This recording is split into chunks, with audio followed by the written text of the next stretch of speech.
ಜನನಿ news ಚಾನೆಲ್ಗೆ like ಮಾಡಿ, subscribe ಮಾಡಿ, ಶೇರ್ ಮಾಡುವ ಮೂಲಕ ನಮ್ಮ ಚಾನೆಲ್ಗೆ ಸಹಕರಿಸಿ. ಹೆಚ್ಚಿನ ಮಾಹಿತಿಗಾಗಿ ಸಂಪರ್ಕಿಸಿ ಹರಿಚಿನ್. ಇತರ ಆದಿಯಾಗಿ ಪ್ರತಿ ಹಳ್ಳಿ ಯಾರು ಸಹಾಯ ತಗೋತಾ ಇದೀವಿ ಅಂತಲ್ಲ, ಈ ಕೆಲಸ ನೋಡಿ ಖುಷಿ ಪಡೋರೆಲ್ಲರೂ ಈ ಕಾರ್ಯಕ್ರಮನ ಭಾಗಿಯಾಗಬೇಕು ಅಂತ ಹೇಳ್ತೀನಿ. ಇದು ಒಂದು ಚರಿತ್ರೆಯಲ್ಲಿ 100 ವರ್ಷದ ಚರಿತ್ರೆಯಲ್ಲಿ ಉಳಿದೋಗುವಂಥ ಕೆಲಸ ಮಾಡಿದ್ದಾರೆ, ಸಾಧನೆ ಮಾಡಿದ್ದಾರೆ. ಪರಿಸ್ಥಿತಿನ ಅರ್ಥ ಮಾಡಿಕೊಂಡು ಅನುದಾನ ಕೊಟ್ಟಿದ್ದಾರೆ.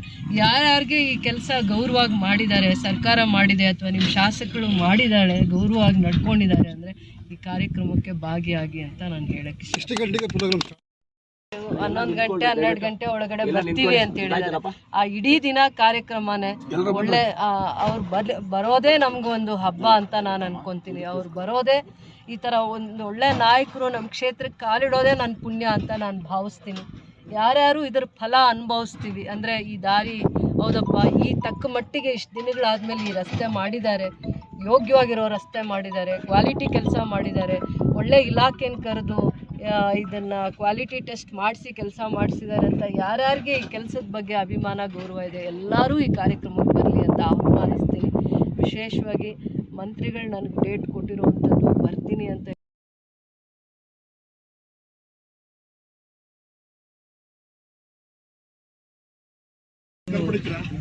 ಐತಿಹಾಸಿಕ ಕಾರ್ಯಕ್ರಮ ಆಗುತ್ತದೆ.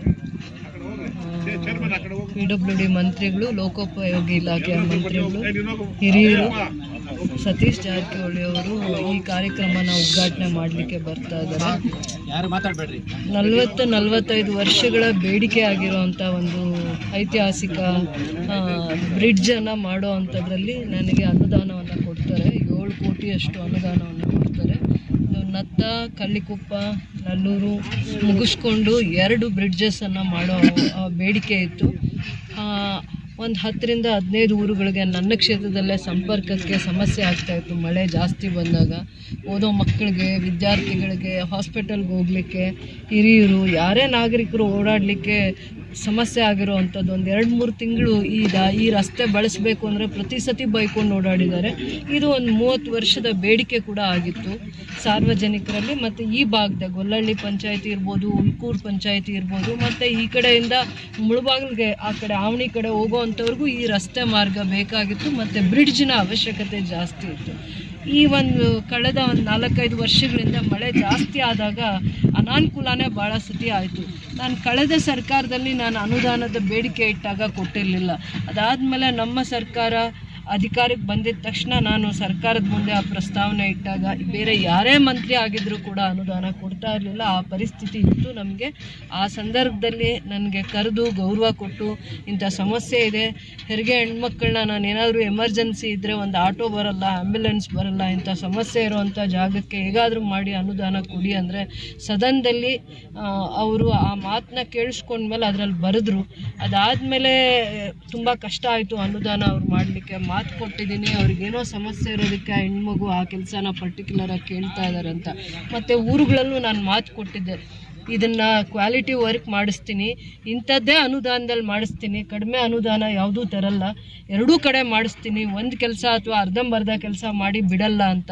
ನಂಬಿಕೆ ಬರಲಿಲ್ಲ. ಭಾಳ ಸತಿ ನಾನು ಊರುಗಳಿಗೆ ಹೋದಾಗ ಪದೇ ಪದೇ ಕೇಳ್ತಾಯಿದ್ರು. 7 ಕೋಟಿ 50 ಲಕ್ಷದಲ್ಲಿ ಇದು ಕೆಲಸ ಆಗಿರೋದು. ರೋಡು ಕೂಡ ಅದು ಆಲ್ಮೋಸ್ಟ್ ಇದು 10 ಕೋಟಿಯ ಕೆಲಸ ಇವತ್ತು ಉದ್ಘಾಟನೆ ಮಾಡಲಿಕ್ಕೆ ಬರ್ತಾ ಇದ್ದಾರೆ. ನನಗೆ ಖುಷಿ ಇದೆ. ಇಡೀ ಜಿಲ್ಲೆಯಲ್ಲಿ ಯಾರೇ ಒಬ್ಬರು ಕ್ಯಾಬಿನೆಟ್ ದರ್ಜೆಯಲ್ಲಿರುವಂಥ ಮಂತ್ರಿಗಳು ನಮ್ಮ ಥರ ಗಡಿ ಭಾಗದಲ್ಲಿ ಇಲ್ಲಿನ ಸಮಸ್ಯೆಗಳಿಗೆ ಸ್ಪಂದಿಸ್ಬಿಟ್ಟು ಬರ್ತಾ ಇರೋದು 50 ವರ್ಷದ ಚರಿತ್ರೆಯಲ್ಲಿ ಇದೆ ಮೊದಲನೇ ಬಾರಿಗೆ. ನಾವು ನಮ್ಮ ಕಾರ್ಯಕರ್ತರು, ಮುಖಂಡರು ಸೇರಿ ಅವರಿಗೆ ಗೌರವ ತೋರಿಸ್ಬೇಕು ಅನ್ನೋವಂಥ ಕಾರ್ಯಕ್ರಮ ಮಾಡ್ತಾ ಇದ್ದೀವಿ. ಬೇರೆ ಇನ್ನೇನೂ ಪ್ರಚಾರ ಅಲ್ಲ. ಕಾರ್ಯಕರ್ತರು, ಈ ಭಾಗದ ರೈತರು, ಬಡವರು ಯಾರಿದ್ದಾರೆ ಇದರ ಉಪಯೋಗ ಪಡೆಯುವಂಥವ್ರು, ಅವ್ರನ್ನ ಆ ಕಾರ್ಯಕ್ರಮದಲ್ಲಿ ಭಾಗಿಯಾಗಿ ಅವರಿಗೆ ಗೌರವ ತೋರಿಸ್ಬೇಕನ್ನುವಂಥದ್ರ ಬಗ್ಗೆ ಇವತ್ತು ರೂಪುರೇಷೆಗಳು ಹೇಗಿರಬೇಕು ಅಂತ ಮೊದಲು ಡೇಟ್ ಕೊಟ್ಟಾಗ ಗುರುವಾರ ಬರ್ತೀವಿ ಅಂದಿದ್ದಾರೆ. ಗುರುವಾರ ಕ್ಯಾಬಿನೆಟ್ ಬಂದಿದ್ದರಿಂದ ಶುಕ್ರವಾರಕ್ಕೆ ಕನ್ಫರ್ಮ್ ಮಾಡಿದ್ದಾರೆ ಅಫಿಷಿಯಲ್ ಆಗಿ, ಶುಕ್ರವಾರ ಅಂತಂದ್ಬಿಟ್ಟು.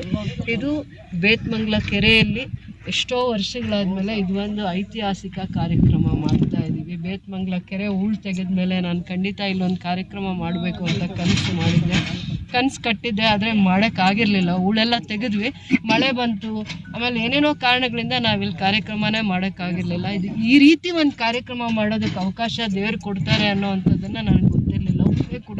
ನಾನು ಮಾಡಿರಲಿಲ್ಲ. ನನಗೆ ಖುಷಿ ಇದೆ, ನಾನು ರೈತರು ಈ ಭಾಗದಲ್ಲಿ ಖುಷಿ ಪಡ್ತಾ ಇದ್ದಾರೆ. ಈ ಭಾಗದಲ್ಲಿ ಏನು ಬೇಡಿಕೆ ಇಟ್ಟಿದ್ರು, ಸಾರ್ವಜನಿಕವಾಗಿ ಏನು ಬೇಡಿಕೆ ಇಟ್ಟಿದ್ರು ಅದು ಫಲಿಸಿದೆ. ಅದಕ್ಕೋಸ್ಕರ ಸರ್ಕಾರಕ್ಕೂ ಮತ್ತು ಇಲಾಖಾ ಮಂತ್ರಿಗಳು ಮನಸ್ಸು ಮಾಡದೇ ಹೋಗಿದ್ರೆ ₹1 ಗ್ರ್ಯಾಂಟ್ ತರೋಕ್ಕೆ ಪರಿಸ್ಥಿತಿ ಇರಲಿಲ್ಲ. ಒಂದೇ ₹1 ಗ್ರ್ಯಾಂಟ್ ತರೋಕ್ಕೆ ಆಗ್ತಿರ್ಲಿಲ್ಲ. ಇಡೀ ರಾಜ್ಯದಲ್ಲಿ ಯಾವ ಕ್ಷೇತ್ರಕ್ಕೂ ಅನುದಾನ ಕೊಟ್ಟಿರಲಿಲ್ಲ. ಅವ್ರ ಕ್ಷೇತ್ರಕ್ಕೂ ಕೂಡ ಅವ್ರು ಗ್ರ್ಯಾಂಟ್ ಕೊಟ್ಟಿಲ್ಲದೆ ಇರೋಂಥ ಸಂದರ್ಭದಲ್ಲಿ ನನಗೆ ಅನುದಾನ ಕೊಟ್ಟರು, ಬ್ರಿಡ್ಜಸ್ಗೆ ಅನುದಾನ ಕೊಟ್ಟರು. ಅದಕ್ಕೆ ನಾನು ಅವರಿಗೆ ಹೃದಯಪೂರ್ವಕವಾಗಿ ಧನ್ಯವಾದಗಳನ್ನು ಹೇಳ್ತಾ ಆ ಕಾರ್ಯಕ್ರಮದಲ್ಲಿ ಅವ್ರನ್ನ ಗೌರವಿಸ್ಬೇಕು, ಅಭಿನಂದಿಸಬೇಕು. ನನ್ನ ರೈತರ ಎಷ್ಟು ಸಂಕಷ್ಟಗಳಿತ್ತು ಅದಕ್ಕೆ ಪರಿಹಾರ ಹುಡುಕಿದ್ದಾರೆ. ಅದಕ್ಕೆ ಈ ವಿಶೇಷವಾಗಿ ಈ ಕಾರ್ಯಕ್ರಮ ಗೌರವ ಸೂಚಿಸ್ತೀವಿ. ಆ ದಿನ ಬಂದು ರೈತರಿರ್ಬೋದು, ಈ ಭಾಗದ ಹಳ್ಳಿಯಲ್ಲಿ ಜನಸಾಮಾನ್ಯರಿರ್ಬೋದು, ಆ ಕಾರ್ಯಕ್ರಮದಲ್ಲಿ ನಾವು ವಿಶೇಷವಾಗಿ ಈ ಕಾರ್ಯಕ್ರಮ ಯಶಸ್ವಿ ಮಾಡೋದು, ಸರ್ಕಾರಕ್ಕೆ ಗೌರವ ಸೂಚಿಸೋದು. ವಿಶೇಷವಾಗಿ ಈ ಮಂತ್ರಿಗಳು ಭಾಳ ಸರಳಿದ್ದಾರೆ. ಅವರು ಯಾವ ಥರ ನಡ್ಕೋತಾರೆ ಅಂದರೆ ಯಾವತ್ತು ಮಂತ್ರಿ ಥರನೇ ಯಾವತ್ತು ಕಾಣಲ್ಲ. ಅದು ನನಗೆ ಅವ್ರನ್ನ ನೋಡಿದ್ರೆ ತುಂಬ ಖುಷಿ. ಮಾತು ಕೂಡ ತುಂಬ ಕಡಿಮೆ. ಒಬ್ಬ ಗನ್ಮ್ಯಾನ್ ಕೂಡ ಅವ್ರ ಪಕ್ಕದಲ್ಲಿರಲ್ಲ. ಅವ್ರನ್ನ ಅವ್ರ ಕ್ಷೇತ್ರದಲ್ಲಿ ಸಾಹುಕಾರ್ರೆ ಅಂತ ಕರೀತಾರೆ. ಆದರೆ ಅವ್ರು ನಡ್ಕೊಳ್ಳೋ ರೀತಿ ಎಲ್ಲ ನೋಡಿದ್ರೆ ಅವ್ರ ಪಕ್ಕದಲ್ಲಿ ಬಡವ್ರ ಮುಂದೆ ಹೋಗಿ ಕುತ್ಕೊಂಡಿರ್ತಾರೆ, ಕೆಲಸ ಮಾಡ್ತಾರೆ, ಅರ್ಥ ಮಾಡ್ಕೊತಾರೆ. ಜನಗಳನ್ನ ಮನಸ್ಥಿತಿ ಅರ್ಥ ಮಾಡಿಕೊಂಡು ನಡೆಯುವಂಥ ನಾಯಕರು ನನ್ನ ಜಿಲ್ಲೆಗೆ, ನನ್ನ ಕ್ಷೇತ್ರಕ್ಕೆ ಬರ್ತಾ ಇದ್ದಾರೆ ಅಂತ ಖುಷಿ ಪಡ್ತೀನಿ.